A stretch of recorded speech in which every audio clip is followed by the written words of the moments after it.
Bueno, ahora Bueno, ¿recordaste la adivinanza sí, que bueno, querías decir? siento en la cabeza al pájaro, a la nube, al viento, y por el cuerpo mío siento que sube lento, siento que sube un río.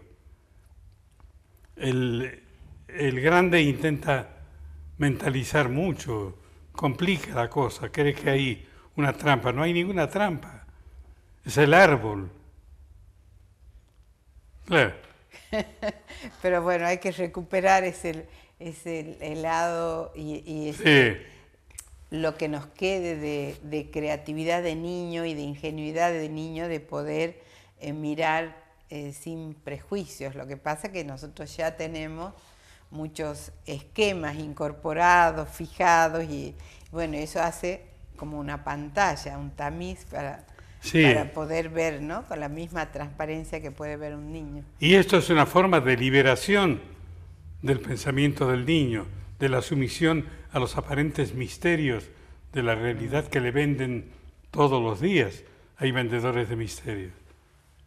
Y él los desautoriza porque él llega a conocer su realidad.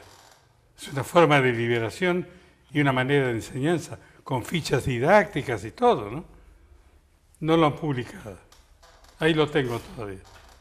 Bueno, quien ya encontrará su camino. Lo importante es Ojalá. que está escrito, y tu intención de transmitir el poema al niño, que puede disfrutarlo como un juego, ¿no?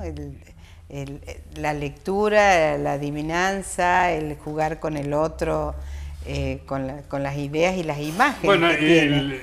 el objetos de bolsillo es de Sí. pronto hacer un alto en el camino y decir, bueno, meto la mano al bolsillo y encuentro cosas en el bolsillo. ¿Qué sentido tienen esas cosas en mi vida? Bueno, Desde el punto poético. aquí está. Entonces doy la respuesta en este libro que se llama Objetos de bolsillo.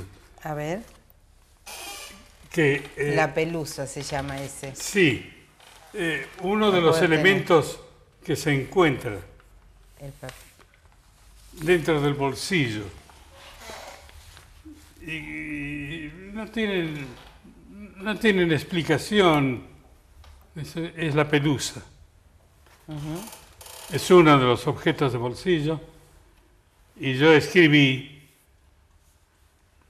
a lo mejor el tiempo no puede dar con más materia de razonada certidumbre y de vestigio de su faena destructora que ese tacto de seda ocupando rincones del bolsillo.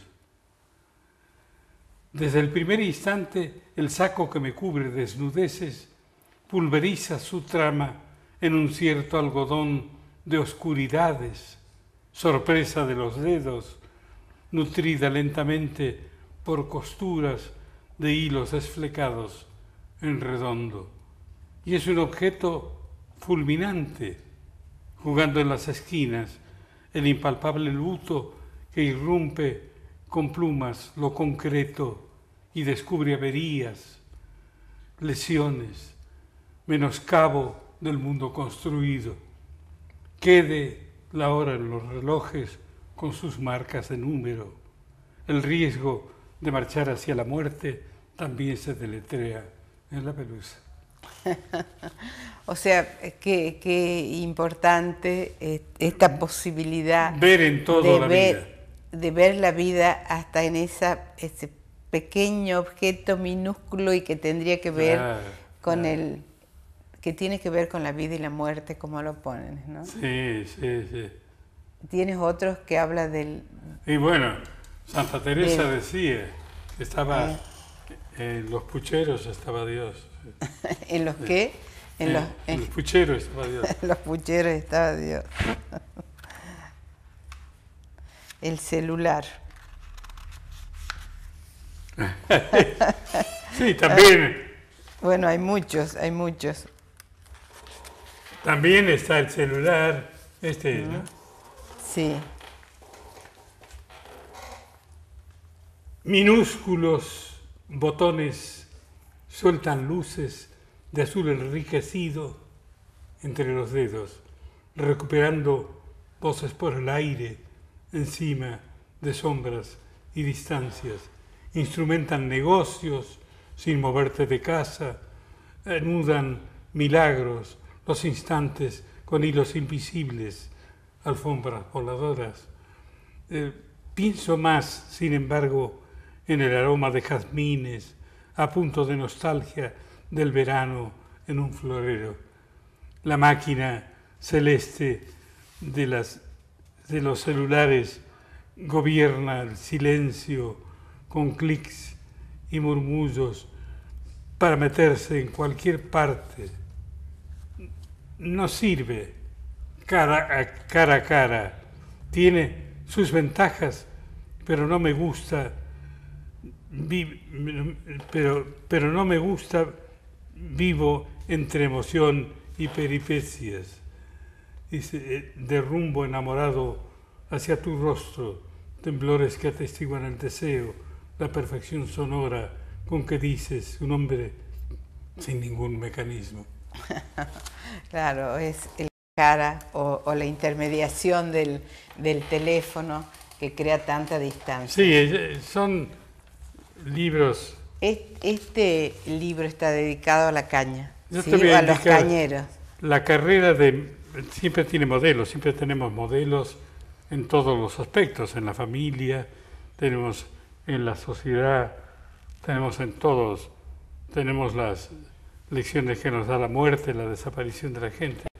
Y yo en eso he tenido una línea de conducta seguida a través de las lecturas juveniles. Uh-huh. Tuve la fortuna de tener unos padres que querían que yo leyese todo lo que había para que un niño leyera. En ese tiempo no había tantos libros de niños. Se editaban más en Inglaterra, en Francia, en Alemania, y en el mundo hispánico había muy pocos. Únicamente en Barcelona se editaban historias para niños en los cuentos de Calleja. Y esas historias para niños eran los héroes de la historia, los héroes de todo tipo de actividades humanas, que yo estudiaba y me sorprendía de ver las hazañas del Cid, de ver la guerra de Troya, todo eso contado como una aventura de niños. Y posteriormente en el tesoro de la juventud. Ahí fueron naciendo mis deseos de escribir. Uh-huh. ¿Y escribías desde niño? ¿Desde qué edad escribías? Bueno, yo hacía mis apuntes, mis cosas, desde los 10 años más o menos. Escribía cosas porque era reproduciendo eso que yo tenía como modelo. Y cuando escribiste sobre la... Y después empecé a escribir deslumbrado por algunos poetas que ya empecé a conocer en el estudio, poetas españoles que eran muy retóricos, pero bueno, Campoamor, yo lo veía ya como el pirata, el pirata aventurero, o algunos otros poetas de esa misma época que escribían en forma, como yo te digo, muy retórica. Eso a mí me parecía importante. Y yo escribía pensando prácticamente, no te digo copiando, sino influenciado por estos poetas. Así, montañas, o sea, montañas. Pero de pronto aparece la figura de Unamuno o León Felipe, por ejemplo, la Guerra Civil Española, la generación del 98, y empiezo a descubrir que hay otro mundo.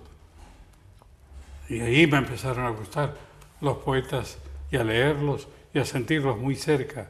¿Y García Lorca te gusta? Bueno, sí, me gustaba, pero yo no lo daba a los alumnos. ¿No? Porque es muy peligroso por el facilismo que tiene. Él relata con mucha fruición los colores y cautiva demasiado a los jóvenes. En cambio, sí me gusta César Vallejo, que obliga a pensar en un huérfano indígena perdido en el Perú, que de pronto está deseando estar con la madre, que es España. Y encontré que César Vallejo decía cosas y figuras insólitas